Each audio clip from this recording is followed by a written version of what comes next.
needs or celebrations, cool stuff?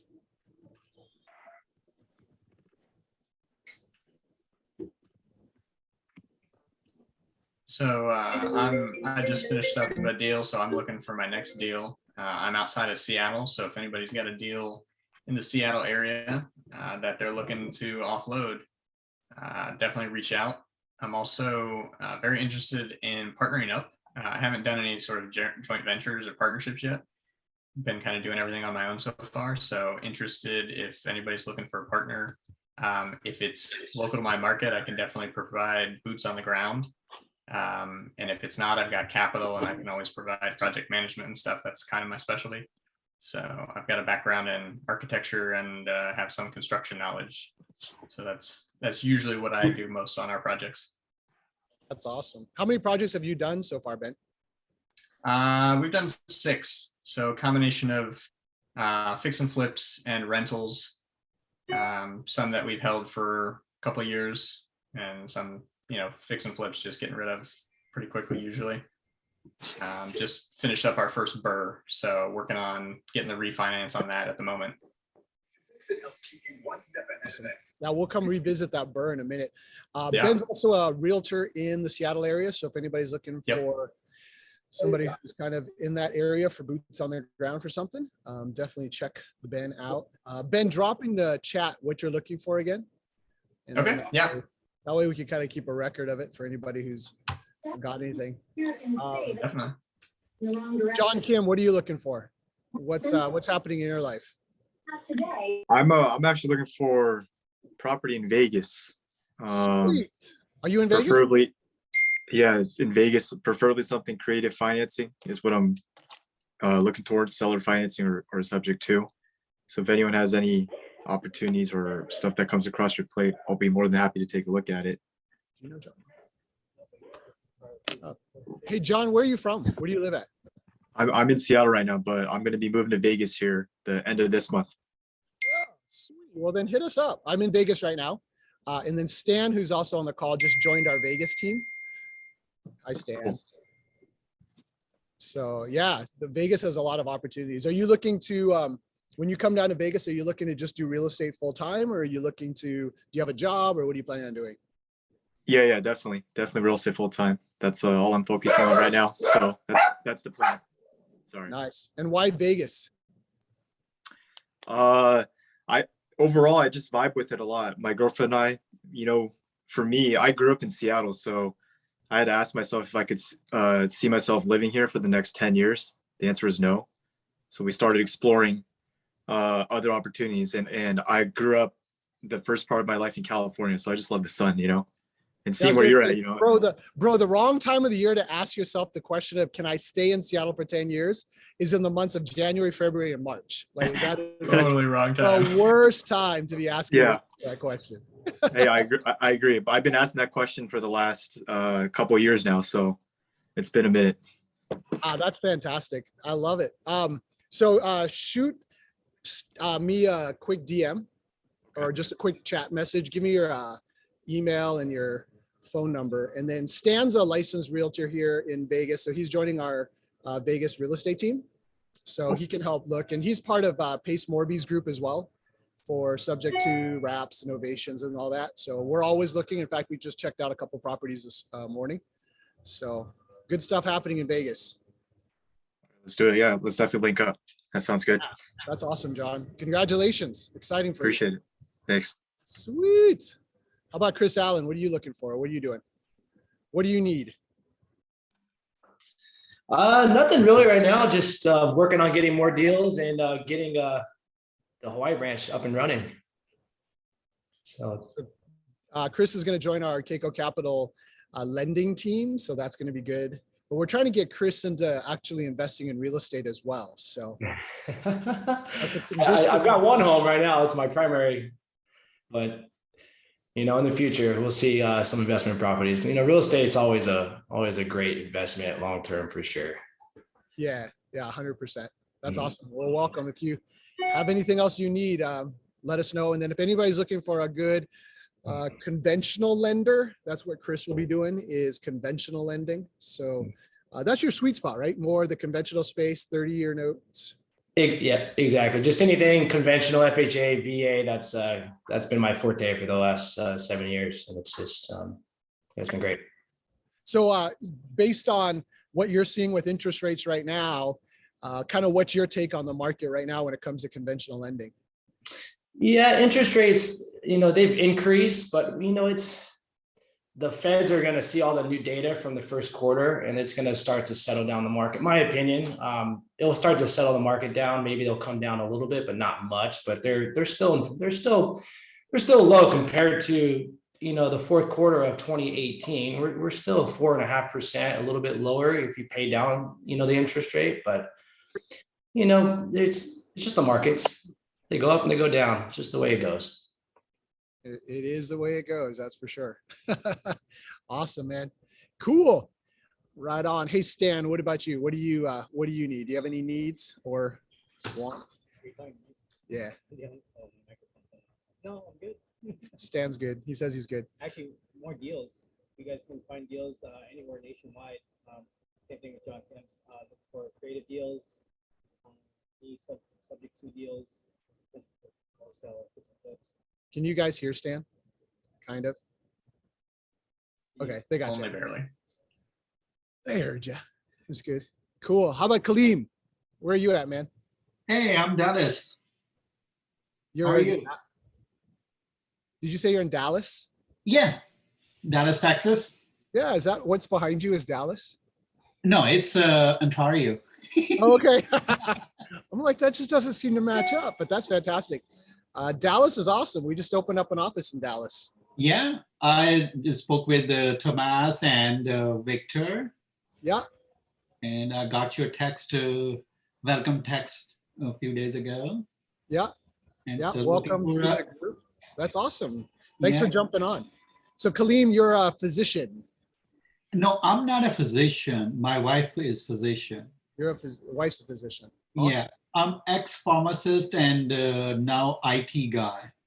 I work in a data center. I'm getting ready to start buying more real estate. Yes, sir. Yes.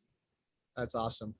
Kaleem is one of our clients that came through one of our networks. And so we're going to have the honor of helping to spend his money so we could build a real estate portfolio that saves him a lot of taxes. Yeah, I'm ready.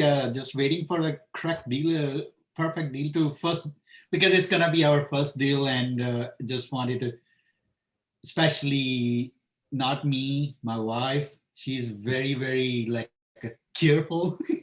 Don't want to take risk. Yeah. So just waiting for like a deal where she is comfortable. So we'll jump on it. That's awesome. Yeah, no, the team's going to take good care of you. It's going to be fun to watch your journey grow. That's what we do, is help build real estate portfolios. So Yeah, they are awesome. we're going to have a lot of fun together, and we'll Awesome. celebrate in Dallas when we're in town. Oh yeah, come on over. Yeah, well, thanks for jumping on, Kaleem. You're going to enjoy just listening in, and every week is a little bit different on the Coffee Talk. It's kind of an open forum, a chance to learn from each other, share some stuff, help each other out and such. So you're always welcome to communicate and share. Awesome. Thank Hey, you. welcome. Hey, Blaze, what's happening with you? What are some things that are going on, and what are some things you need? Things going on this week. I got a ton of stuff going on this week.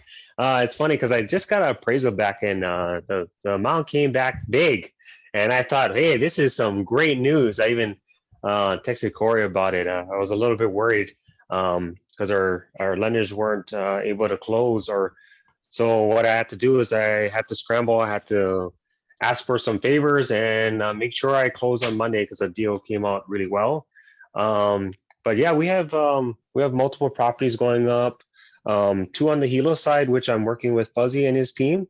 I know a lot of you guys are familiar with Fuzzy on that Hilo side, and we are looking for additional funding for that. And those are more affordable home projects, building homes for locals. So if anybody's interested in that kind of project, we have 2 we're going to close on in the next few weeks, maybe like 2 weeks. On the Kona side of the island, I have my Waikoloa project. It's still in the permitting process. I'm checking it every couple of days to track the going through that whole permitting process. It's similar to Oahu. It's just a less inventory going through there. That's all. Similar process now that they switched systems. So that's in Waikoloa, and then I have another one I'm closing on Monday. Now with all cash in Kohala, which is just north of Waikoloa. Really nice area, really nice gated community. But like everybody else on this call, we're always raising private funding, and we're always trying to make new deals. And of course, I still have all my assets in Kansas City. I have 6 more properties over there. 3 are short-term rentals. One of them is a co-living property, so I'm renting out by the room.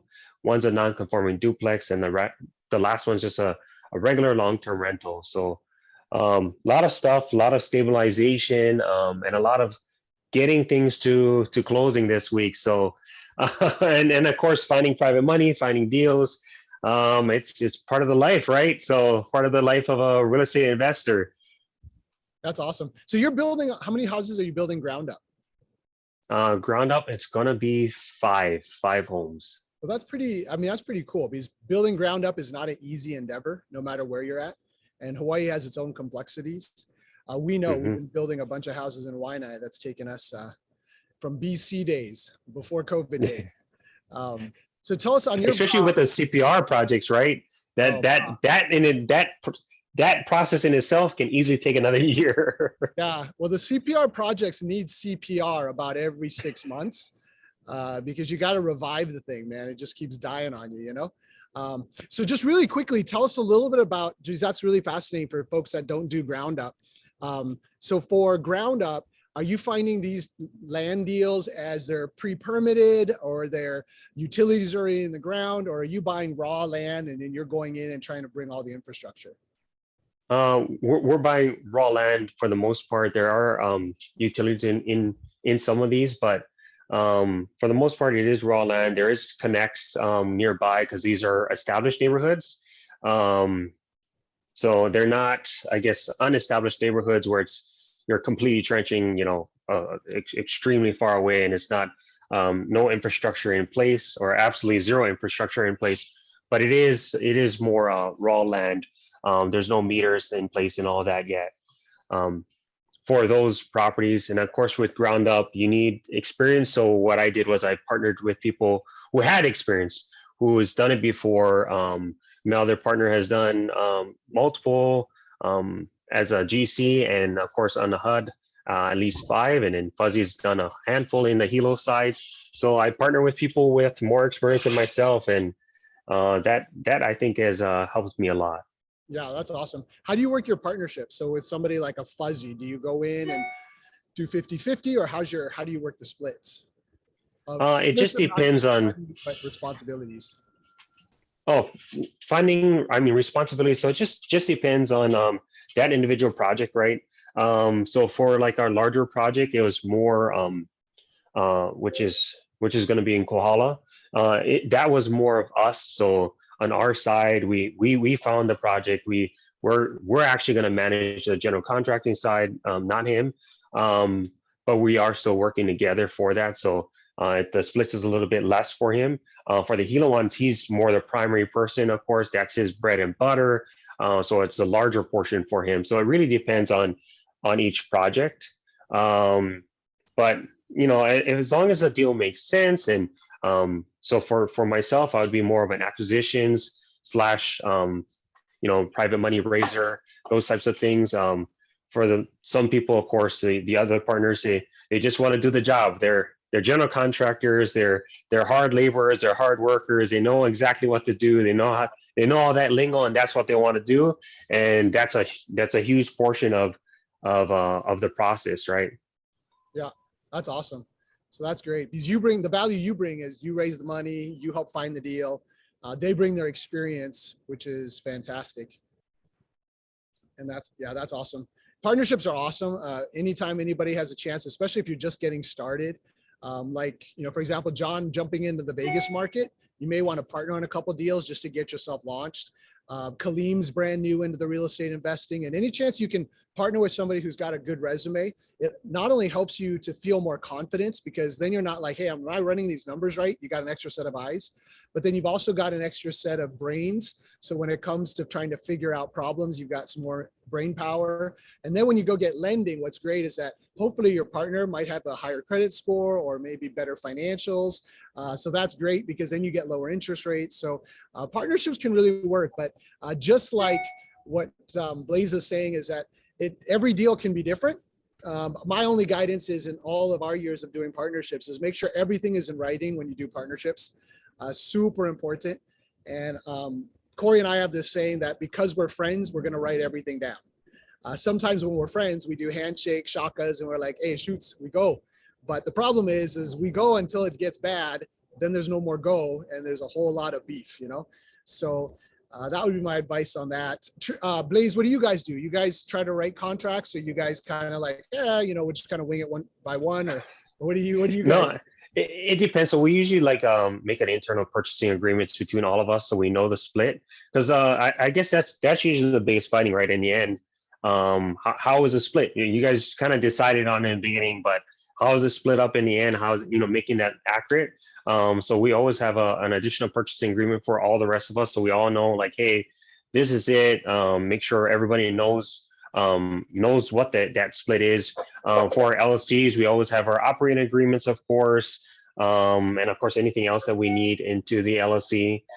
So that's just some of the ways that we kind of structure it, whether it be additional insurance or liabilities and stuff like that too. That's other ways where we kind of protect ourselves. And even things that we'll discuss is like funding for different portions, whether it be cash out of someone's pocket to raise for. But these are all things you have to talk to, because you still have to pay stakers, you have to pay appraisers, you have to pay for insurance. And these are all things that you'll either have to pay out of pocket then, or within escrow. Yeah. Do you guys normally set up a checking account for that particular property and partnership, so that way you all put some money in, and then any funds that need to be paid, like insurance and utilities, come out of that account? Or how do you folks do it? We have done that for one of the projects. We won't necessarily do that for all of our projects. It just, again, it's just more project specific. It depends on that specific. If it's a bigger project like the one we're doing, yes, we're definitely. If it's a smaller project and we won't see a lot of funds coming in and out, we won't necessarily do that, right? So the ones in the Hilo side, we won't necessarily make one for each one, because realistically, it's just not that much cash. It doesn't make sense. Anything that's going in and out is a couple tens of thousands of dollars, but and it's fairly easy to track for the smaller ones. For the bigger ones, it is way harder to track. It is easier to get one individual account for that. So definitely on for partnerships, we have one in our partnership, and for specific deals, we definitely have one for either a sub account.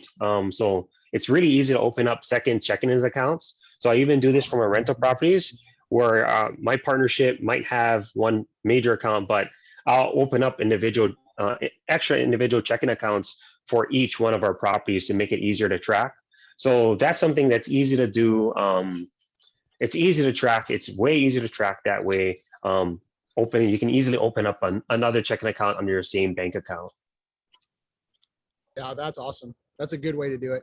The way we've done, in case it's helpful, is a little bit different, but kind of similar, is that every deal that we do and every partnership, we always have the operating agreement, and then we always form the LLC accordingly. And then that LLC has an EIN. So we open up a checking account for every property and every partnership. So that way all the funds come in and out. For me, it's easier because I have so many partnerships, and after a while I can't remember which paid what and who paid who and what said, and so this is easier, because then our CPA just reconciles one account, and then one checking account, one tax statement, and then they figure out if we're like tenants and commons, we're 1031ing out, then it's easier to sort out. So just another way to look at it, but I'd highly recommend you touch base with an accountant if you're going to do partnerships. But I also highly recommend partnerships, because they're a great way to really launch your real estate investing. And it really diversifies you quickly. So that's awesome. Thanks, Blaze.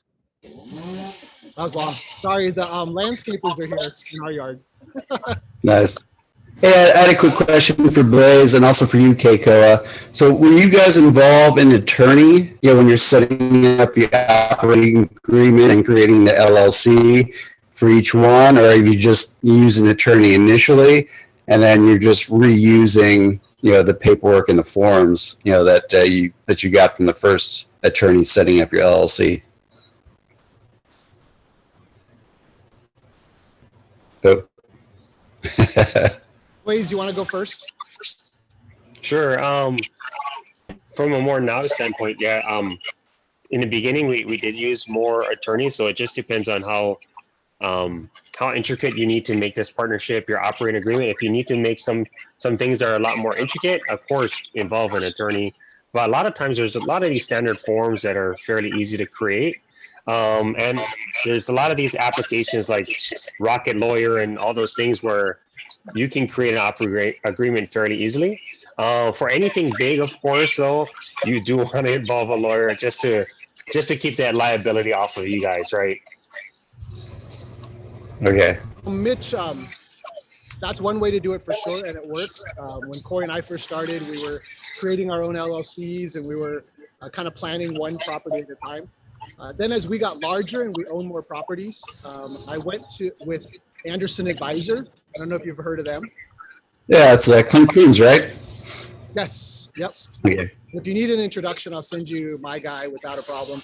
But I'd recommend this as well for folks that are looking to scale and that also want to think long term. What Anderson Advisors did for us is that they helped my wife and I create a trust that's kind of like the master entity. And then under that trust, we have all of these different LLCs. So we own an adult family home now. We own multifamilies, short-term rentals. We own RVs. So we got all this kind of stuff in different LLCs. But to protect us, we actually have the trust have the properties. So there's a trust that has a holding company that then holds the LLC.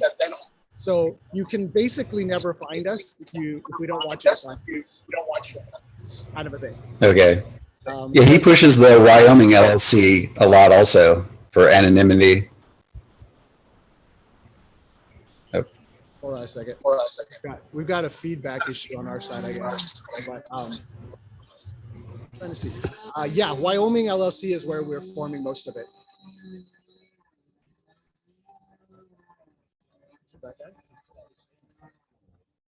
Sorry, we have to book the landscapers to come at a different time. Mitch, did that help answer your question?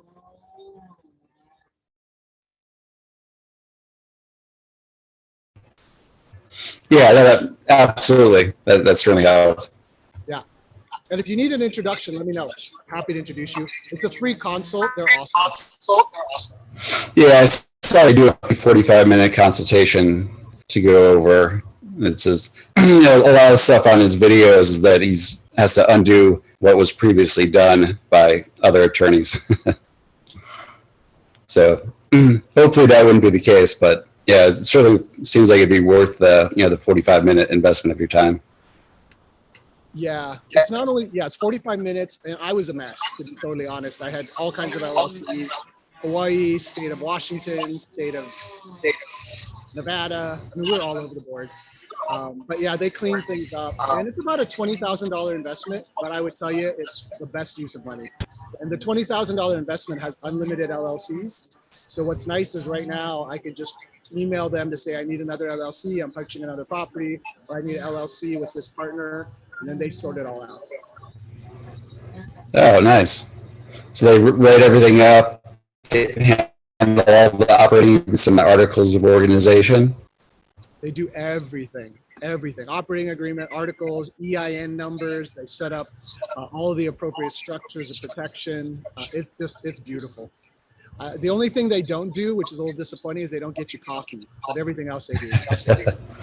And are you allowed to use them? Will they let you include in the 20,000 as the registered agent for the LLCs to help?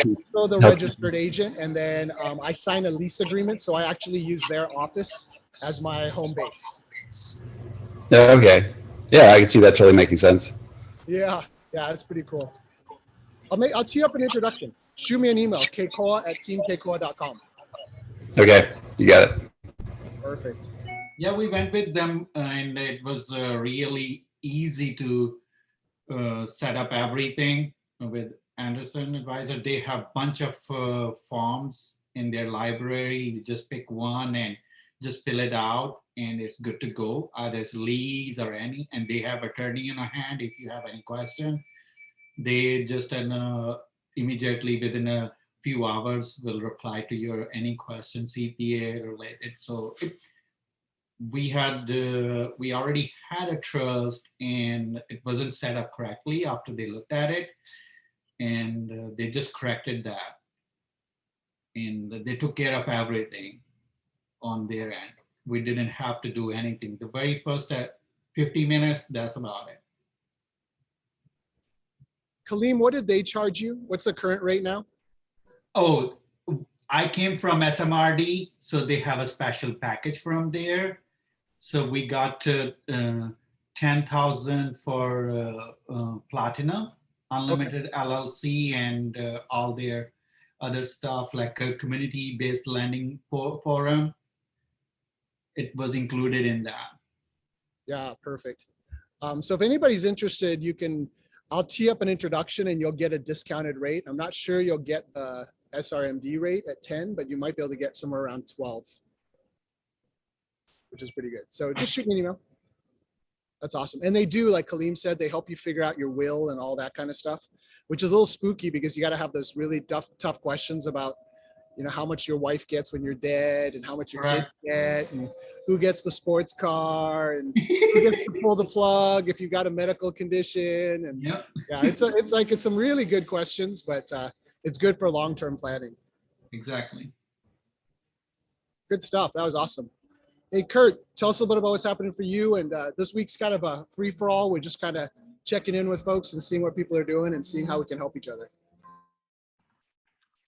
Hey, Kiko, thanks. Kurt, I'm with the title company, but, a lot of changes. We're still busy in the title company, not as busy as the cat 2 years.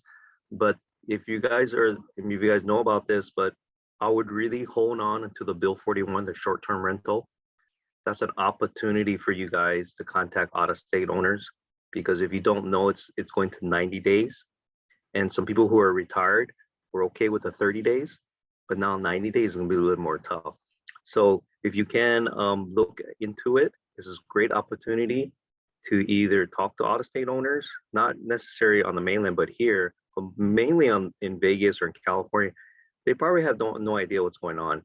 And if you notice the stats, condo sales are up right now. The reason that with the interest rates really high, people can't afford the single family homes here, but they still want to get out of the mother-in-law's house.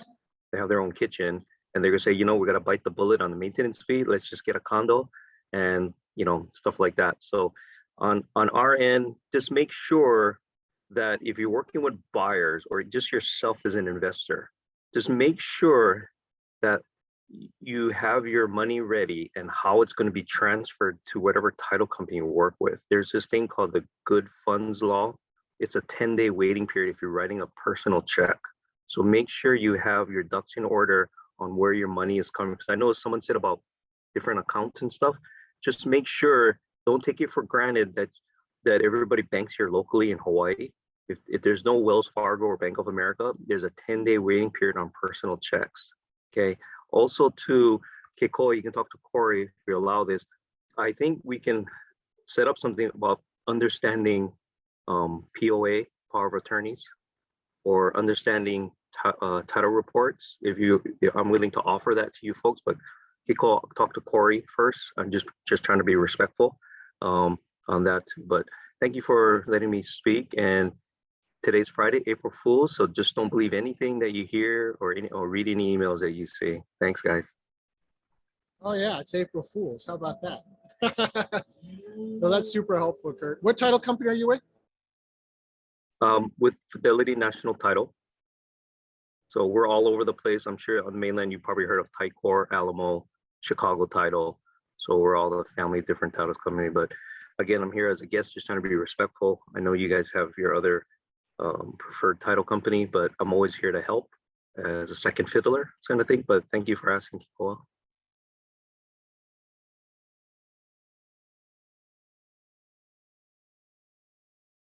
Are you muted, Kiko? That was awesome. I was just saying thank you so much, Kurt. Fantastic. Cool. Awesome. Let's see. Who else can we pick on? Brad, what you got going on? What do you need?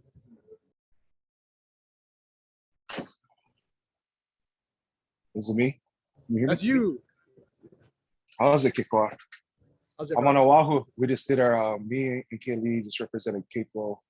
We got invited to this event for Keller Williams. It's called Wine with the Megas, with investors and stuff like that. So it was our first time presenting in front of like 30 people. I think we really killed it. We got a lot of people to, approach us. And I'm in a position, I'm a ISA for Hawaii Life, real estate brokers. And I'm trying to transition from W2 to get into, this full time with fixing and flipping also with Kiko Capital. So I'm just trying to make that transition. It takes a lot of time when you, part of a solid team at Hawaii Life. It's just corporate though, I can make really good money there, and we do about 30 million a quarter. We did 36 million this first quarter, 3 guys on the phone. It's corporate. So just trying to, get my dreams going and get the flips. Being with the guys here, so I just take flight from Kauai back to Oahu, back and forth. The plan is go back and forth weekly. On Kauai, I have an off-market property that was presented to me from my auntie's friend. It's R4, 28,000 square feet. I talked to DPP recently. I could build 7 dwellings, not exceeding about 7,000 square feet. So I'm working on that, putting an offer together. It might be my first. You guys can give me some guidance. Talk to Corey about it. We've been going at it in Layla, trying to figure out, CPR, subdividing, who to wholesale it to if I don't want to take all the risk, who to partner with. So these are like exciting things for me. I like doing this. And I did that in 2 hours, right? And I dedicate 8 to 10 hours a day to Hawaii Life. And it's just a lot of time. And I'm a dad. So it's like, there's so much time in a day. I did hire a VA to help me out. That's helpful. But trying to get this rolling. So anybody that, needs lending, I know you guys got your private lenders and whatnot. But if you guys have any referrals that you guys just send my way, I appreciate it. Trying to build this pipe and rock with the Kiko guys. That's awesome, man. Sounds like you're firing. It's fantastic. Congratulations. Thanks, man. The best, I'd say the best way to transition into real estate is, of course, just jump in with 2 feet and just get going. Burn the boats. That's the best way, because when you've got no backup option, then you just keep moving forward. So that's I talked to Corey. I said, you know what? I'm gonna save up a year, get all the bills paid, which I've done. I'm gonna take my first quarter. And after you do like 30 million a quarter, it's good when you're building all those leads, but you get paid the pennies, right? It's a lot of money still, but it's pennies. And yet you're kind of suffocating your dreams. I wanna be free. I wanna do my own thing. I already see it. I build the plan, and I'm gonna burn the boats. I got like a month, get my anniversary, get all my bonuses, all my vacation. I'm out. They don't know this. Hopefully nobody's on here. I'm in trouble. But You got it, man. We're here for you. We'll cheer you on. So keep us updated. And if we can do anything to help. And if anybody needs a good loan officer, call Brad. He's just getting started. So he'll, sometimes the brand new officers are the best ones. They work the hardest, and they'll pick up the phone 24 hours a day, 7 days a week. And they'll even bring you coffee. So that's pretty cool. yeah, that's up. Have a good one. Thank you. I love it, man. You got it. Kaylee, what's going on with you? You got any needs? No, sir. No, sir. No needs. Just blessed by the best to be here representing Kiko Capital. Yeah. And just celebrated my son's 7th birthday. So that's why I got the backdrop here out of the home office on this chair. So I'm a little under the weather with the nose, the congestion, but still making calls through my CRM system, still reaching out to investors and trying to see if they need any help with their lending products. So, yeah. When I got to listen in on one of your calls, bro, you did a great job. You're amazing. So keep it up. You got a great phone personality. Yeah, appreciate it, man. Appreciate it. Yeah, I'm having fun. So it's going to work out. It's awesome. Anybody else want to jump in? Anybody else got any needs or anything that you're kind of thinking through or trying to figure out that the whole group can help? Again, this Friday is just kind of a April free for all, just to check in with folks.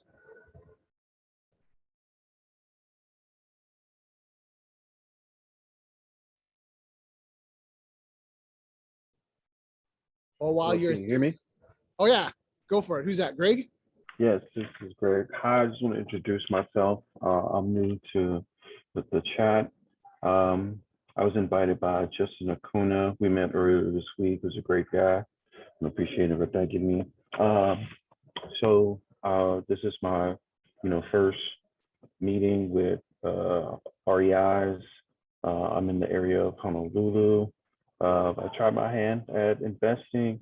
I got analysis paralysis, and I stepped away from it. But I went into the industry of real estate and became a loan officer. And I want to, try to reconnect with the REI and just, meet individuals, try to learn about them and their successes.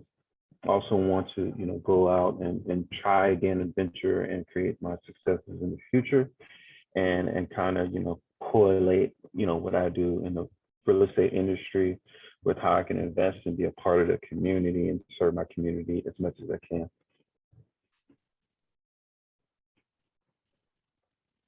That's awesome, Greg. Welcome. So you're in Honolulu, you're a loan officer, kind of doing the real estate thing on the loan side, but then trying to get back into the actual investing side. Is that basically the summary? Yes.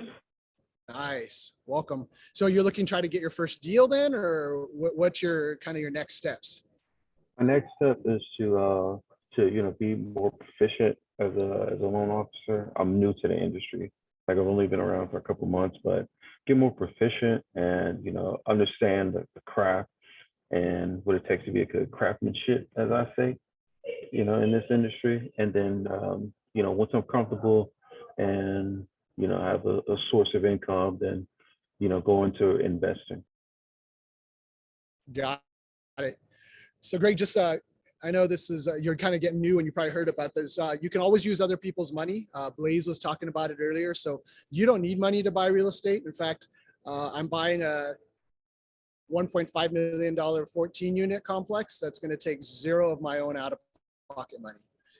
But I'm going to make $1 million on it. So you can do that all day long in real estate. It's awesome. So don't let the money thing ever hold you back.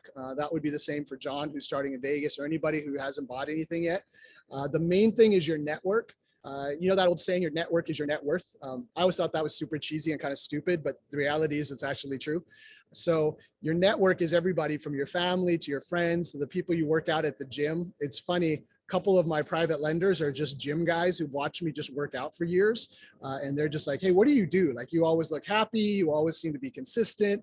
What do you do in life? And so there's a conversation. And then another private lender who's lent us maybe $1 million over the last couple of years. He's my neighbor. And I think he just saw all our cars. And he's just like, what do you guys do? You're always home. Like, you're never going anywhere. Like, what do you do as a job?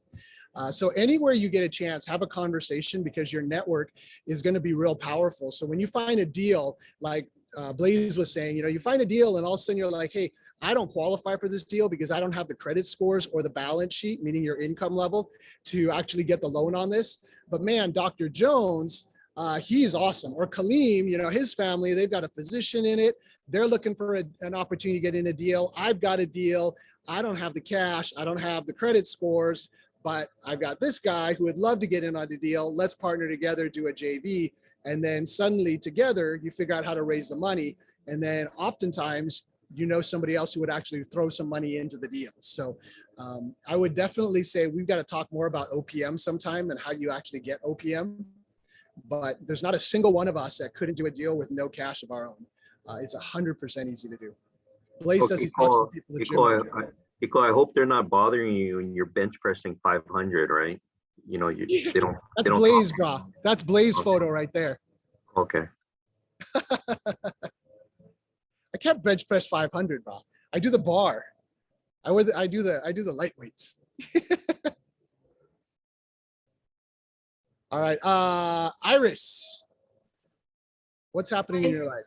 I was wondering, I think Brad, he's on Kauai. I'm on Kauai too. I was wondering if you could put his contact information or something, because I know he has that deal that he was thinking about taking down here. Definitely. I'll put that in. Iris, we'll connect. What Thank part of Hawaii? you.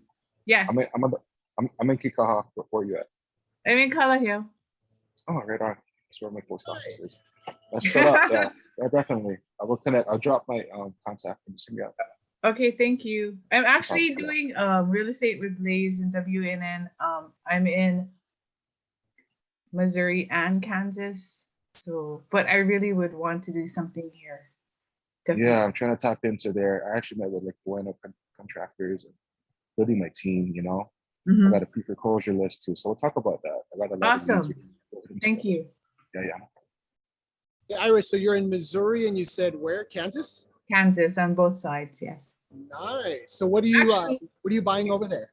Right now we're in a deal. We locked up 11 doors and we're closing pretty soon. We're getting the appraisals done and everything. And we had private money and we didn't have private money. And you know how that goes, right? When you're doing a deal, like you have it and you don't have it. And so we're kind of looking, but I think we're gonna lock this up by April 18th.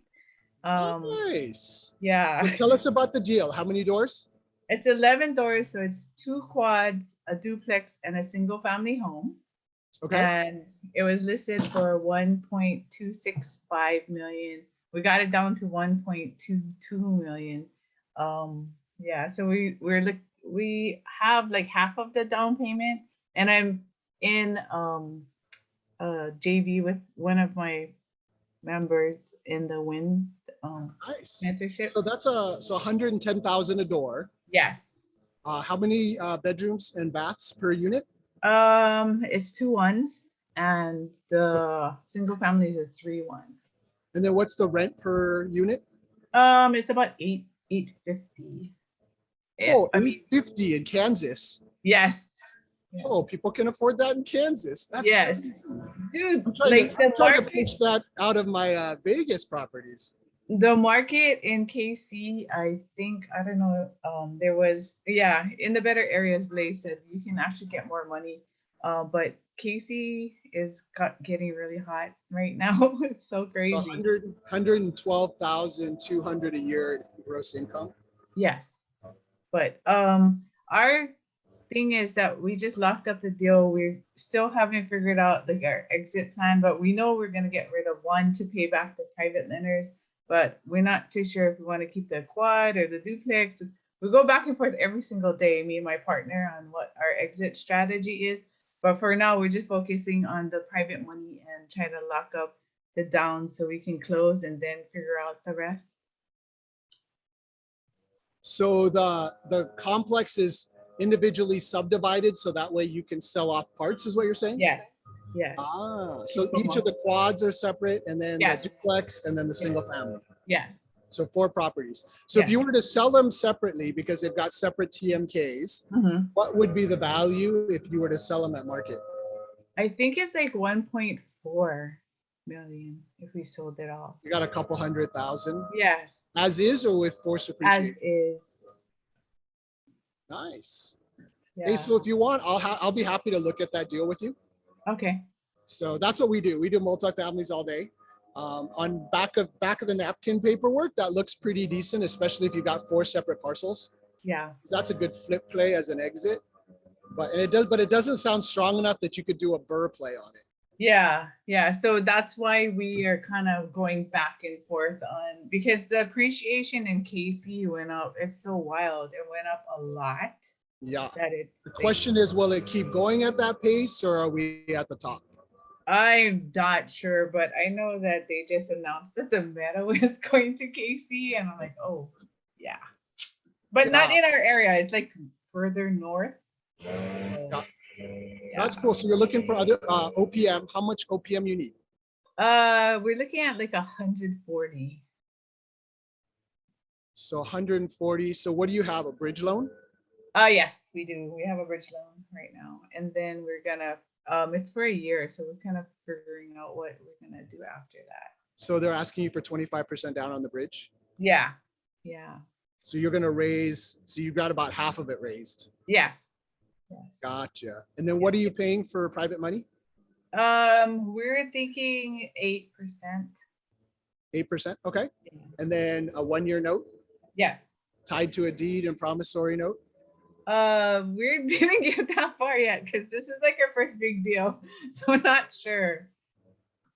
Well then, try email me. I will, Okay. for free, I'll help you take a look at it. You want to Okay. do that part right because one, you want to take care of your investors. You Yes. screw up one investor and you're done. Like your reputation just goes to crap and then nobody wants to do any business with you. So more important than you making money, always make sure your investors make their money and always take care of them first. Like they're super important. But then number two, you want to protect yourselves and your partner. So make sure that you got a good attorney that's kind of outlining all of this stuff. If this is your first one, your first deal could be your last deal if you end up doing something that's completely not right legally. So Yeah. you don't want that because you're sitting on a decent deal. Do you have margin to renegotiate a little bit more? I'm thinking we probably might have. Our appraisals come in probably like within the next couple days. So we're gonna figure out from there if we can or not. If you can get the price closer down to 100K a door, then your cash on cash goes up quite a bit. That gives you more delta because if your ARV is truly 1.4, that'll give you a $400,000 delta. And that's going to be a lot more comforting when it comes to any risk that might happen in the marketplace. And it's just extra profit, right? Yes. Remember that the profit is made on the front end. It's on what you buy on the property at. Yes, So- definitely. So What was your email again? Sorry.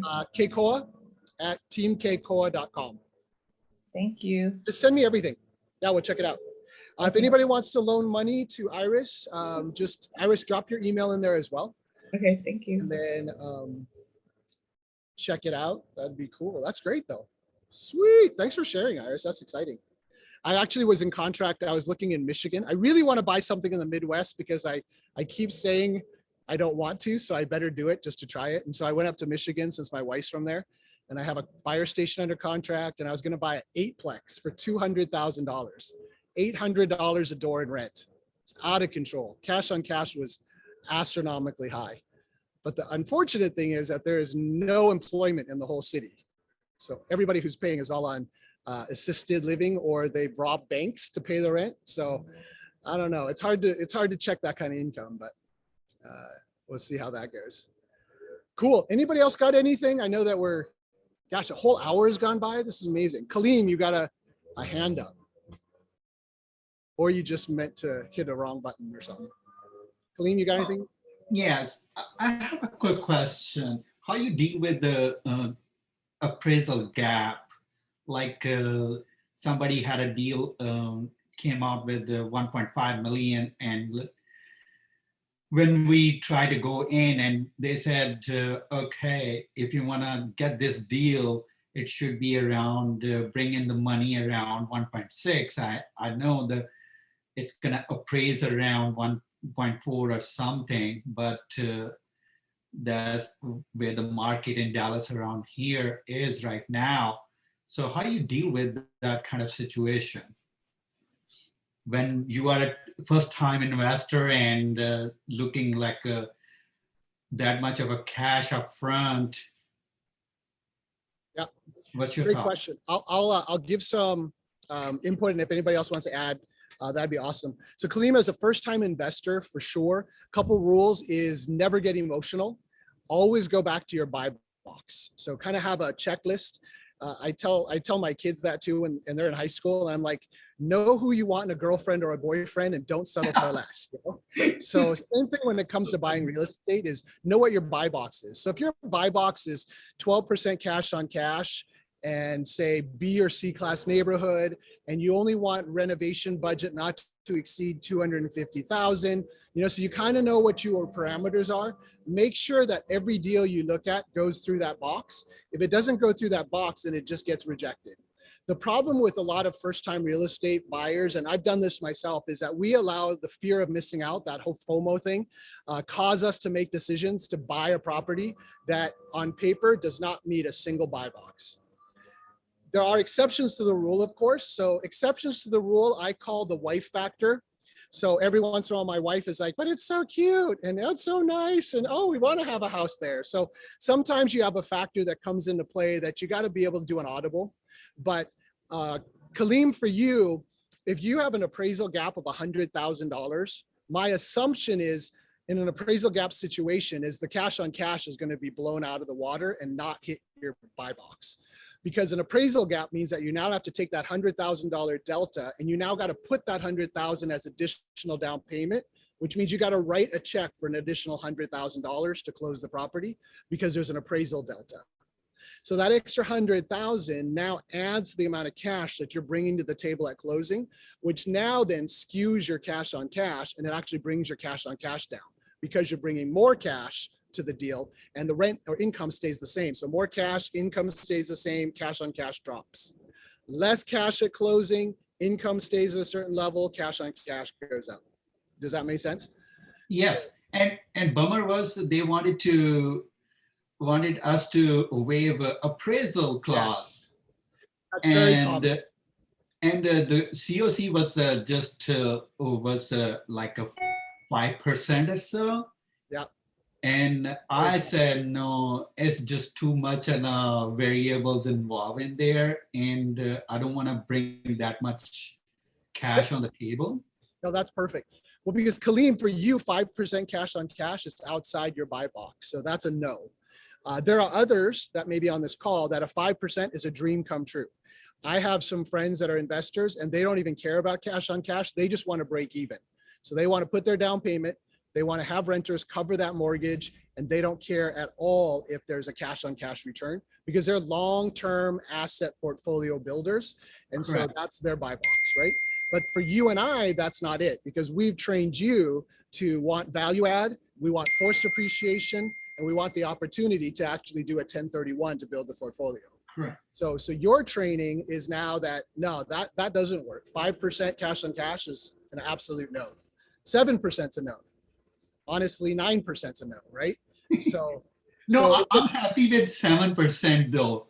Okay. I can look forward to second year or third year down the road. I can happy with 7%, but with the waiving inspection, appraisal, then $100,000 appraisal gap, it just threw me off of that. It was very good deal to look at. The location was okay. I mean, I knew it's gonna go up in that area, but that 100,000 cash just didn't make sense to me. And so the one way for everybody else's benefit too on the call is if you find yourself in a situation like that, say you're Iris in Missouri or Tays in a certain market, and you're looking at an appraisal deficiency, what you could do is put an appraisal gap addendum, which makes a seller feel good because really all you're trying to do is make the seller want to keep doing business with you to close the deal.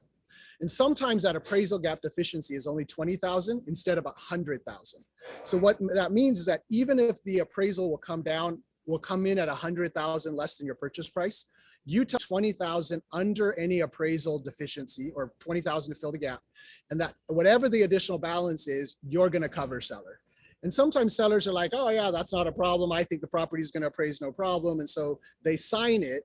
And so you're fine because you've mitigated your risk to $20,000 and you've taken the 20,000 and you calculated it so that even if you had to put the 20,000, your cash on cash is still at 7%, then it's still a let's go on the deal. But when you get to 100,000, it's different. So sometimes in the offering negotiations, what you're trying to do is you're playing a dance with the seller so they don't just walk away. You want to keep them going to the greatest extent you can to keep negotiating, but not so far beyond your buy box because then it's just a waste of time. You know what I'm saying? Yes. That's Thank good. you so much. Thank you. Yeah, that's good. Hey, Tay, you were talking about everyone's goals different, which is super important. What is your buy box? Just curious, because you buy a lot of stuff at Macy's and Nordstrom's, but in terms of real estate. So honestly, because I'm still starting out with building the rental portfolio, I definitely do a BRRRR where I at least get all of my money back out. I try not to leave any money in. And secondly, I'm okay with like $100 a month cash flow. I'm more concerned with the cash flow because I shoot for successful BRRRRs. every penny of mine and of my lenders will get refinanced out fully once I refinance. So yeah, 100 to 200, I'm totally okay with that. And but like now I'm starting to look at multifamilies to get that cash flow larger, but still burring with a cash flow. Yeah, that's awesome. Sweet. Well, if you need a multifamily cash on cash calculator, call Tomas at my office, and Oh yeah, we'll send you ours. cool. Thank you. Yeah, because then you can calculate what that passive income will look like, so you can truly know how much you're going to make passively a month. Yeah, After truly. rehab. Yeah. If may I take this opportunity just to say hi Yes, to you may. everyone? You may. You may do a Yeah, dance, sing sorry. a song. You can go to my Instagram to watch me dance. I'm kidding. Sweet. I'm on it. So I live on Maui. We are marketing on Maui mainly, and we just started marketing in Indy just because I'm finding it hard to, like, you know, and I understand wholesalers make more money selling to flippers, so they want like the max as is value so that the flipper comes in and then can make a 10% ROI or something. So I'm starting to do my own marketing now in Indy, and I know for sure that there will be deals that I will either not want or I just won't have the capacity to take on. So if anyone is somewhat interested in going in the Indianapolis market, I shall put my email here, propertygroup.com. Just shoot me an email and let me know if you'd like, you know, and we'll do the same thing like I've wholesaled before. We'll analyze, we'll send you market rents, pictures, all of that good stuff. But yeah, I'm anticipating that there will be a lot that I'm not going to want to take on because I'm only buying in A and B neighborhoods, and C and D, well, I would say C class neighborhoods still work as a full burr or as a fix and flip. They still work. It's just not part of my buy box. So, and I mean, in C's, you can find like deals at under 50K sometimes, like cash flowing deals under 50K. It's crazy. But yeah, thank you.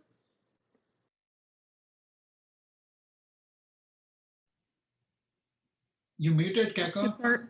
Yeah, you're muted, Kiko. Just saying, great job, Tay. Thank you very much.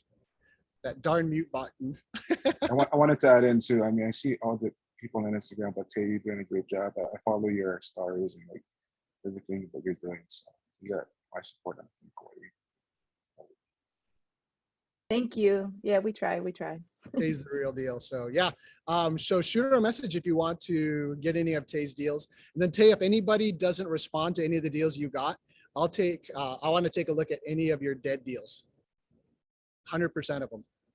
We have a lot of people trying to buy. So, and we have 3,000 clients that we need to buy multifamilies for. So help us out. That'd be awesome.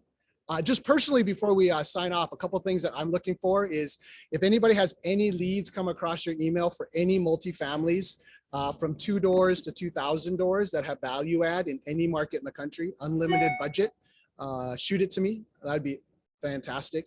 Also taking a look at motel conversions into multifamily. So if you know of any motels that have been kind of shut down because of COVID, really trying to figure out how to turn some of those into multifamilies, preferably near big cities, connected to sewer and near a decent area would be awesome. And that's basically it. And if you're a wholesaler and you have dead deals, like a deal you can't make work because they need too much or something like that, let me know, because we actually have some creative financing ways to see if we can still work with them. Be awesome. So that's my buy box, Blaze. My buy box is a lunch box, brah. Mixed plate kind. No, I was just wondering, do you have a specific buy box for you? Certain amount of doors, certain amount of minimum value, right? Yeah, these days we're trying to find minimum. We're trying to go 10% to 12% cash on cash. And then these days I like value add. The budget's unlimited so long as the door works. We're examining a 549 unit, 549, right? In Texas right now. So yeah, that doesn't intimidate us. The funny thing is that I have an 8 unit here in Vegas and I have 160 units here in Vegas. My 160 takes less work to manage than the 8 unit. It's crazy. So there is an economy of scale as you get larger. And so it's a lot of fun. If anybody wants to go that size, I'd be happy to have you fly into Vegas sometime and shadow. It's a blast. Like I'm here in Vegas for literally 20 hours and that's all I need to just go check on this project, and I'm out of town and I don't have to be back for another month, you know? So it's pretty sweet. But, and that's great passive income. So buy box side is, yeah, so 10%, 12% cash on cash. Value add, we love construction. We love C/D class. We like it that there's a police tape around the property when we show up. Like that's cool. That's the stuff that we like. And A class is like, it's too bougie for me. And B is almost too bougie. So we like it where it's C and D. I don't know, is there a G, H, T class? If there is, we'll take it. Does that help, Lace? Yeah, I mean, we get a lot of deals. So, I mean, for us, our whole team, right? So we're all with WN Properties, right? We get a lot of deals that pass our way that, again, just don't fit our buy box. But if you're just looking for a 10 to 12 cash on cash, in a lot of these, like you said, if you're willing to go to a C neighborhood, that's not as hard as, you know, a lot of people would think. Yeah, it's what's really interesting is that the C neighborhood scares a lot of people in D neighborhoods. And it doesn't scare in a bad way. I think it's a lot more work, right? Because you're taking on more risk, you're taking on tenants that are hard to get out. But we've got a system in place, like our 160, we've owned it 3 months now. We initially projected that because of 50% of our income was not paying, so 80 units were not paying. So we were only planning on collecting 60,000 a month in rent. But so far, because of our strategies, we're up to 104,000 a month for the last 3 months. So we're 40,000 a month higher on projected income. So that's great. People are turning over and they're not calling the news. News only came out once to report that we were increasing rent. So we managed that really well. Our construction teams are cranking, even though our 3-bedroom unit was supposed to cost $1,750 to renovate. We got the whole thing done for under $1,400 for a 3-bedroom renovation, a full nice rehab. So pretty fun. So I think that's where once you get a system in place, it's easier to do the big ones. Again, if any of you are interested in that kind of stuff and want to learn, just book a flight to Vegas next time I'm in town. Happy to show you around. It doesn't cost you a penny. It might cost you coffee, but that's it. It'll be fun. I'm gonna be in Vegas next month. Is that Kaleem? Sweet. Yeah. I think Kaleem, you're going to get an invitation to a special thing we're doing here in Vegas in May. So if you don't see it from one of my assistants, just reach out to me. We have a special thing with Kenji and Letty here. So. Okay. I didn't know. Yeah. Now you know. Now you're invited. Thank you. Yeah. Well, we're charging the whole thing on your credit card, so we figure you should. Oh, that's okay. Okay. Perfect. That's awesome. Kurt, was it you that were saying something? Yeah. If you guys need you know, you talk about the A, B, C, D. It reminds me of high school. I used to get a lot of C's and D's. I came out okay, but it's all good. It's all good. If you need a mailing list, I can pull those lists. I've been pulling lists of homes who are in good, bad, fair condition. And you can reach out. I'll put my phone number. You can reach out to me if you're looking for a mailing list on those kind of properties. Then I can help you out getting the word you're trying to look for. Maybe help you navigate to what you're looking for as well too. But I'll put my phone number on there, and then I gotta go. But Keiko, I can't wait to look for your. Did you guys know Keiko's in a movie? It's the Duke Kahanamoku movie. That's him. Did you know that? Really? I didn't even know. You man, look at your. You look like him. But yeah, anyway. Everybody says that. Hey, Kurt, can you really quickly, in regards to running lists, can you run that Airbnb Oahu list? Out of state owners, yeah. Can you run that? Shoots. Yeah, you got to tell me specifically which you know. I'll put my email too. You can email me, and then we can talk offline. But yeah, I really think that is a niche market. You guys really should tackle that because it's going to get. It has been approved for the city and council. lot of movement on condos here. No, I think that's a brilliant idea. So if there's any realtors or investors that are on the call and you're looking for a list, hit up Kurt right away because that's a powerful list. He's 100% correct.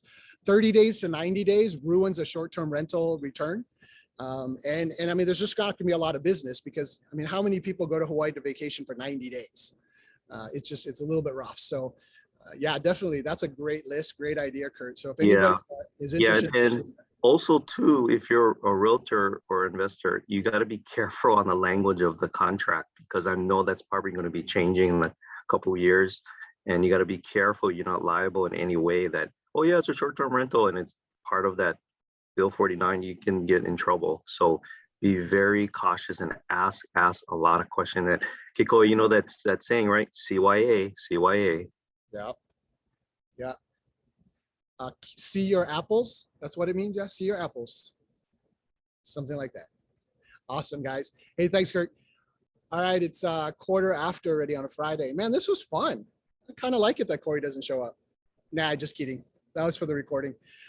Anyhow, everybody have a great Friday. If anybody needs anything, you know where to find us. Corey's at Corey@keikocapital.com. I'm Keiko@keikocapital.com or Keiko@teamkeikoa.com. I put it in there in case anybody needs anything. And just awesome. Just love the fact that we're all sharing and helping each other.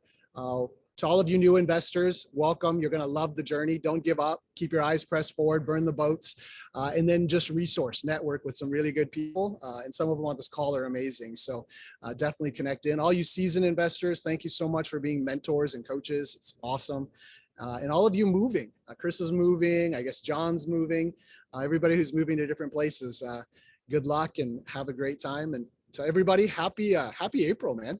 It's time for April. It means sunshine's coming. Have a great one, everybody. Have a good weekend. Thanks, Keiko. Appreciate you, brother. See you, brother. Thanks. See you later. Take care. Take care, Mitch. Good one. Catch you later.